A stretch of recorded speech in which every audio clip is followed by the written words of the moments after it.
ఎవరైనా సరే ఆరోగ్యంగా ఉండాలంటే శుభ్రత పాటించాలి. మరి శుభ్రత కావాలంటే ఎలిం ప్రొడక్ట్స్ వాడాలి.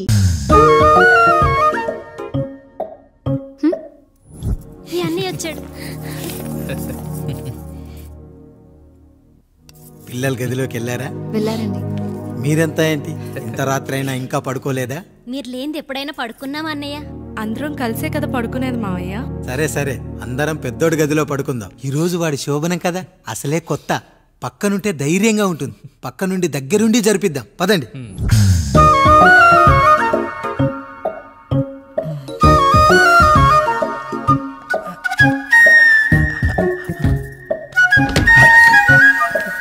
కానివ్వండి రా, కానివ్వండి కానివ్వండి.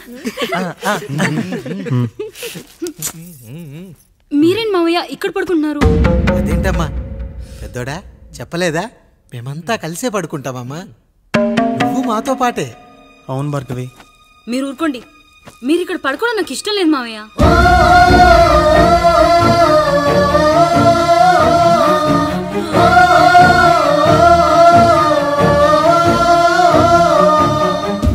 అదేంటమ్మా అలా అంటావు?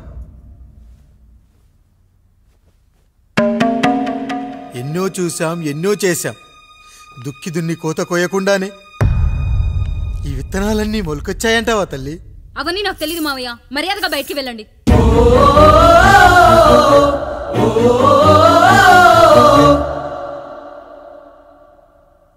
కనీసం ఆ మూలనైనా పడుకుంటామమ్మా. నువ్వైనా చెప్పరా పెద్దోడా? అంటే తను ఇబ్బంది పడుతుంది కదా నాన్న.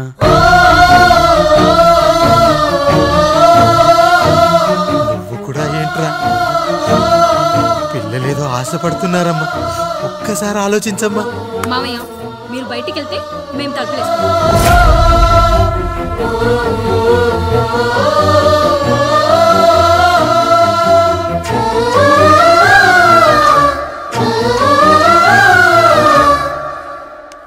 వేసుకోండి అమ్మా, వేసుకోండి. తలుపులు వేసుకోండి.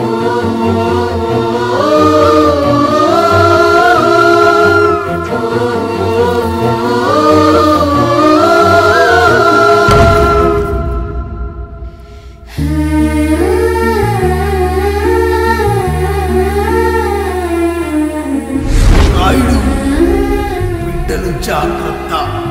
ఈ రోజు నుంచి వీళ్ళంతా నీ తమ్ముళ్ళు చెల్లెళ్ళు కాదు, నీ బిడ్డలు.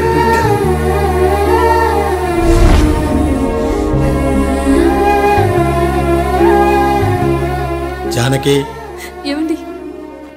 సావిత్రి, ఏమండి? లక్ష్మి, ఏమండి? మన గదిలోకి పదండి. ఇక నుంచి ఎవరి పిల్లలతో వాళ్ళ గదిలోనే పడుకోవాలి. ఇది ఈ రోజు నుంచి ఈ వంశానికి రాస్తున్న కొత్త శాసనం. అయ్యా అలా అరకండి అయ్యా. మీరు లేకుండా మేము ఎప్పుడైనా విడిగా పడుకున్నాము. అంతా కలిసే కదయ్యా పంచుకున్నాం. వెళ్ళరా వెళ్ళు. నీకు భార్య ఉంది, నీకు పడగది ఉంది. వేసుకోండి రా, మీరు వేసుకోండి. తలుపులు వేసుకోండి. మీరు కూడా ఏంటండి పిల్లలేదు? చిన్న పిల్లల వాడిని ఉయ్యాల్లో ఆడించేటప్పుడు పక్కనే ఈ నాన్న కావాలి. బడికెళ్ళేటప్పుడు పక్కనే ఈ నాన్న కావాలి. గుడికెళ్ళేటప్పుడు కూడా పక్కనే ఈ నాన్న కావాలి. కానీ శోభనం గదిలో మాత్రం పక్కనే ఉంటానంటే బరువయ్యాను జానకి, బరువయ్యాను.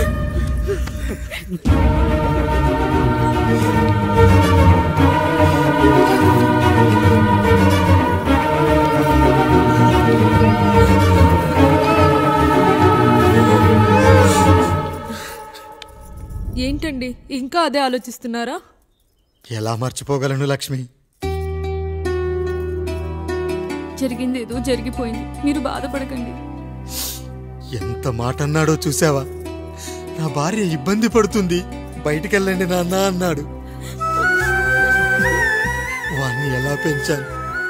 చదువుకుంటే పై చదువులకు వాడు వేరే ఊరు వెళ్లాల్సి వస్తుందని చదివే మాన్పించేశాను.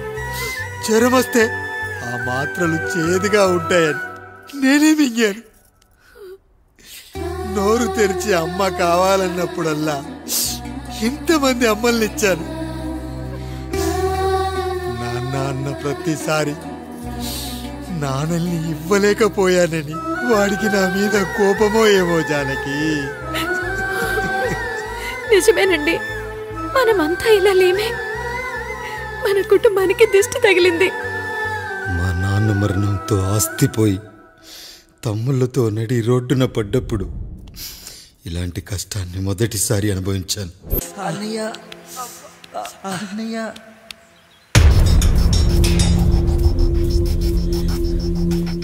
అయ్యా, ఏంట్రా రోడ్డు మీద కాలు కాలుతున్నా సరే తమ్ముళ్ళు చెప్పులు లేక నడుస్తున్నారయ్యా, చెప్పులు లేక నడుస్తున్నారయ్యా.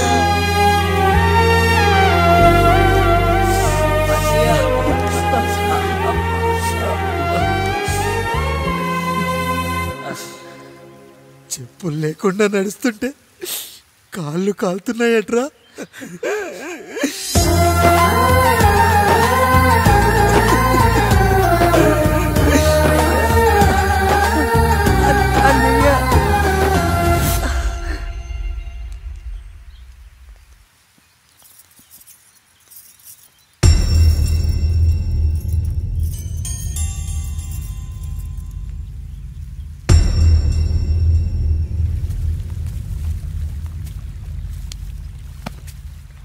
ఏరా కాముడు, అయ్యా బాధపడుతున్నావా? పెళ్ళేమైనా చేయమంటావా? వద్దులేండి అయ్యా, నాకు ఇది ఉందిగా చాలు, దీంతో నేను ఎలాగోలా సరిపెట్టుకుంటాను. దీనితో పాటు జీవితంలో నీకు ఓ తోడు కావాలి. రే గంటోడా అయ్యా, ఇక నుంచి కష్టాల్లో సుఖాల్లో వీడికి అన్నీ నువ్వేరా. మీరు శాసించాక నేను వేరే ఏదైనా ఆశించగలనా పెద్దయ్యా?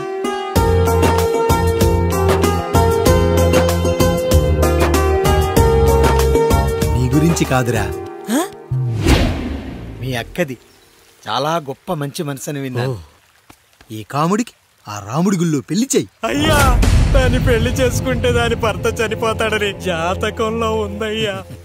మీరంతా కలకాలం ఉంటారంటరా. వీడు పోతే నేను లేనా, చూసుకోలేనా? నువ్వు పెళ్లి చెయ్యి, పెళ్లి చేయరా.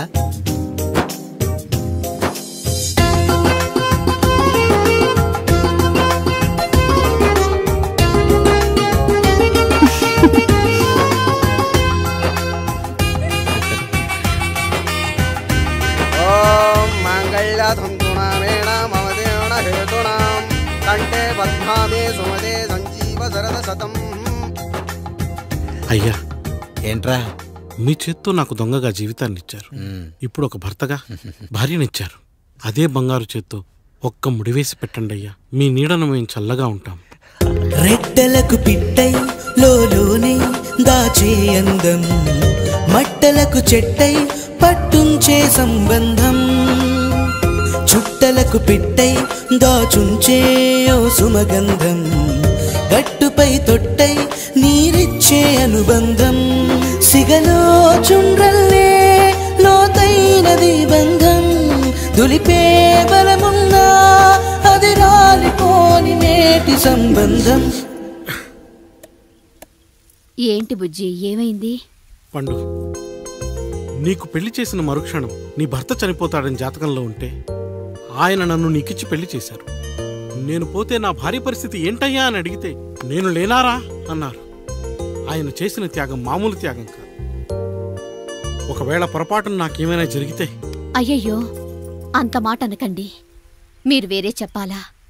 మొన్నటిదాకా తమ్ముడు, ఇప్పుడు ఈ కాముడు, తర్వాత రాయుడు. ఒరేయ్ కాముడు, పెళ్ళైన దగ్గర నుంచి మీరు సరదాగా గడిపిందే లేదు. మీరిద్దరూ సరదాగా హనీమూన్కి వెళ్ళిరండి. ఏ ఊటీకో కొడైకెనాల్కో. ఇదిగో టికెట్లు. అయ్యా, మీరు దేవుడయ్యా. ఇక్కడ పనులాగకుండా నువ్వు ముందుగా వెళ్ళిరా. నువ్వు తిరిగి వచ్చిన తర్వాత పండు వెళ్తుందిరా. అయ్యా, ఒక పని మనిషిని మీరు ఇంతగా ఆదరిస్తున్నారయ్యా. నువ్వు పని మనిషి ఏంటి పండు?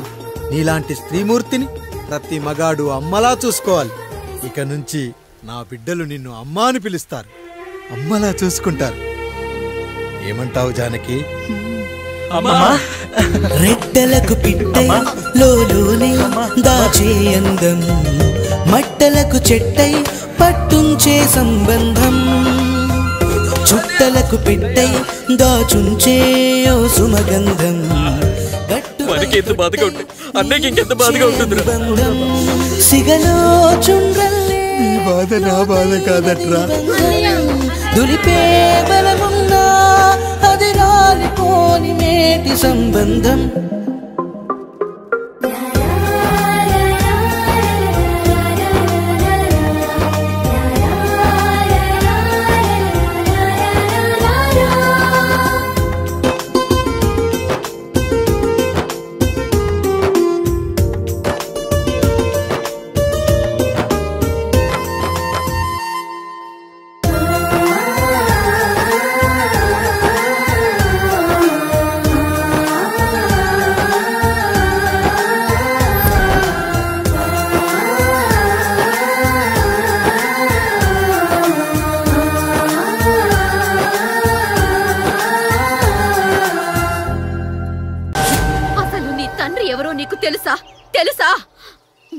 ఇదిగో ఈ కాముడేరా నీ తండ్రి.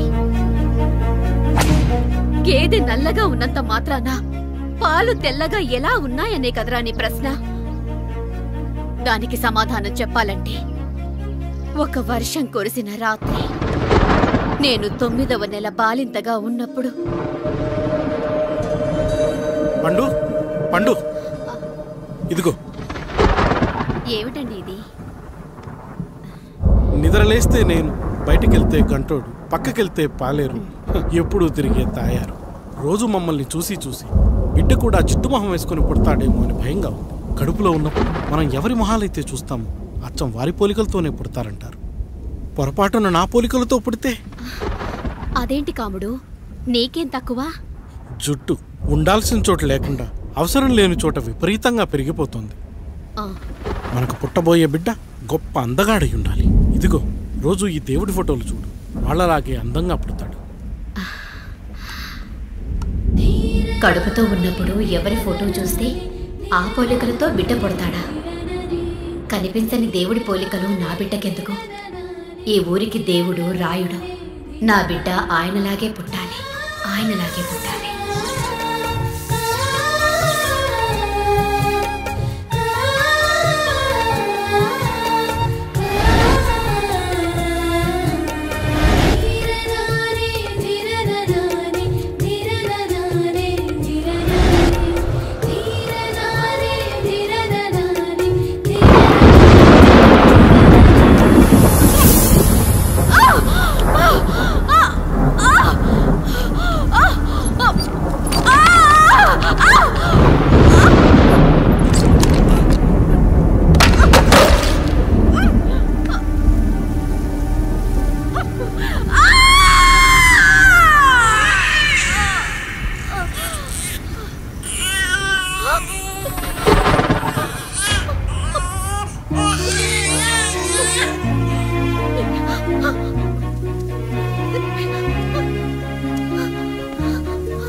ఏంటి పండు ఇలా వచ్చావు?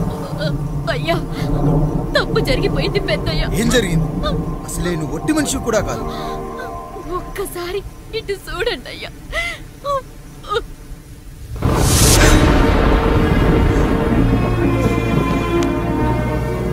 వీడేంటి అచ్చం నాలా ఉన్నాడు?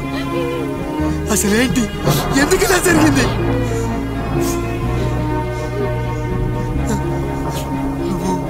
ఎప్పుడైనా చీకట్లో పంపు సైడ్ దగ్గరికి వచ్చావా? మరి అమలాపురంలో శివాలయం దగ్గర రత్నాలు నీకేమైనా అమ్మవుతుందా?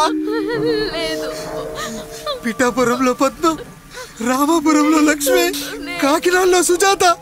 అయ్యో దేవుడా, అసలు ఇదంతా ఎలా జరిగింది పండు? అయ్యా, ఇదంతా కాముడి వల్లే అయ్యా, కాముడి వల్లే. కాముడా? కాముడి కుటుంబానికి నాకు ఏం గుర్తు రావట్లేదే. ఎన్నని గుర్తు పెట్టుకోగలను నేను మాత్రం? అయ్యా, అది కాదయ్యా.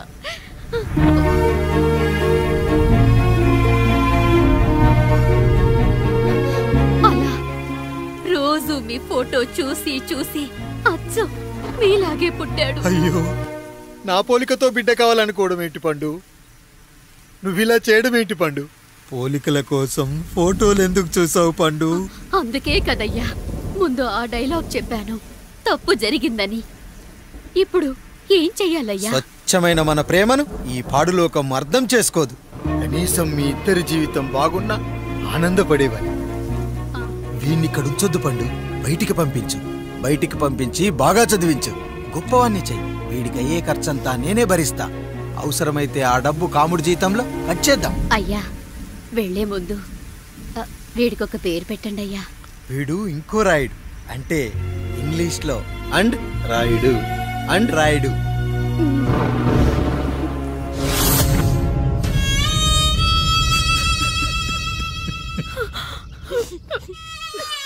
ఇది రా నీ కథ, నా గతం.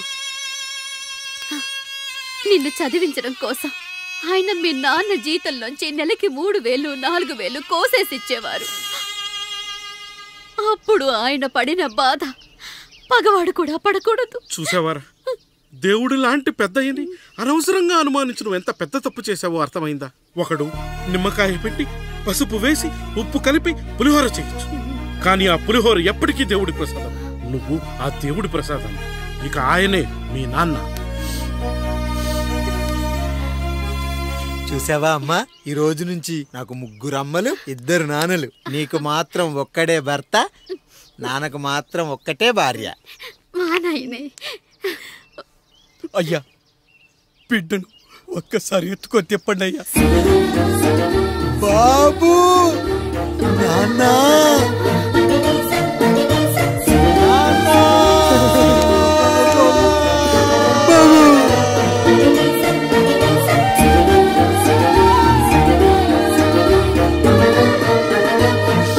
నన్ను క్షమించు నాన్న. ఇప్పటికైనా నిజం అర్థం చేసుకున్నావు. అది నాకు చాలురా, చాలు. చాలదు నాన్న, నిన్ను ఏలెత్తి చూపిన జనంతో చెయ్యెత్తి దండం పెట్టించాలి.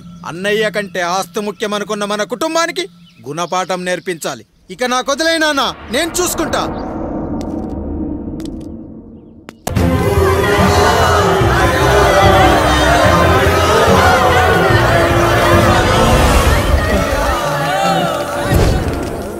ప్రజల్లారా, నా బిడ్డల్లారా, నా జీవితం మీకే అంకితం. మళ్ళీ జన్మంటూ ఉంటే మీకోసం తిరిగి వస్తాను.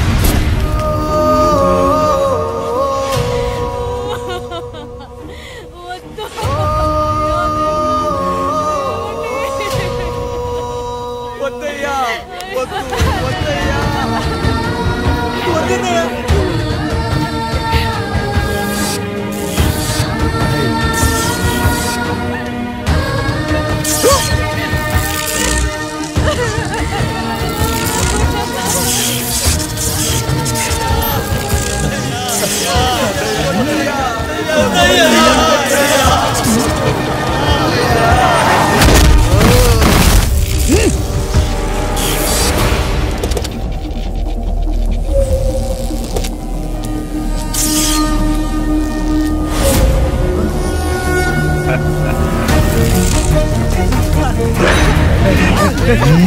వదలరా.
ఎవడొస్తాడు నిన్ను కాపాడడానికి? ఎవడొస్తాడు?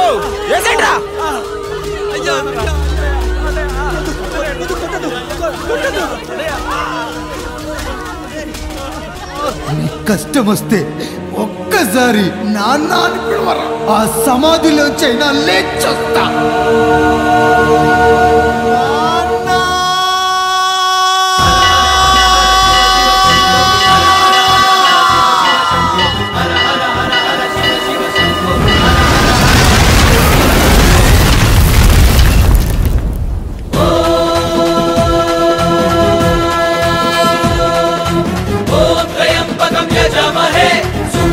पुष्टिवर्धनम् उर्वारुकमिव बन्धनात् मृत्योर्मोक्ष्यमाम्